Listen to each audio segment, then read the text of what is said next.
The woman just gestured angrily at the boy, but Nick suddenly realized something. He felt as if he had seen this scene somewhere before. Suddenly, he looked up at the picture on the wall and realized that it was the code word for terrorist operations. Nick immediately understood everything and then rushed to the bathroom, only to find that the police officer inside had fallen to the ground, and the woman had long since disappeared. Watching the other side anxiously take the elevator to flee the scene, Nick remembered that the woman seemed to be holding a disguised time bomb in her hands when going through the security check, and the boy was holding the toy in his hand at the moment.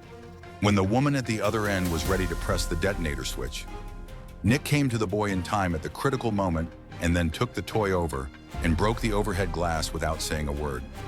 A second before the woman detonated the bomb, Nick struggled to throw the bomb out, but only to be detonated in the air.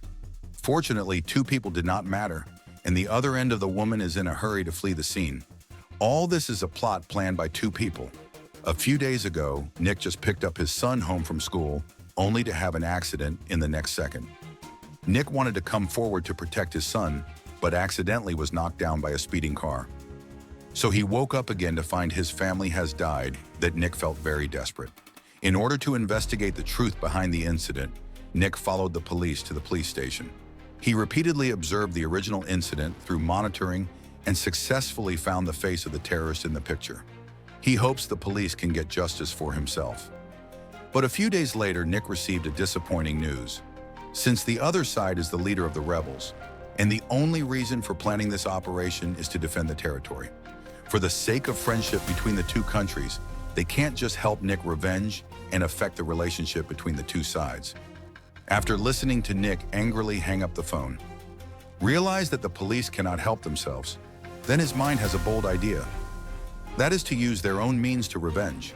Nick then turned on his computer and searched for information about the rebel group and mapped out the entire course of action. When Nick just arrived in the country, happened to encounter a group of rebels to search. For a time, all of them hurriedly began to flee, and in the chaotic process of Nick's identity documents accidentally lost, happened to be picked up by the upper leadership of his documents. But the other party is not going to save Nick, but sent someone to hand it over to the rebel leader, and when the rebels found the position of Nick, immediately called forces ready to arrest Nick. Nick at this time also unaware that he has been targeted by two people.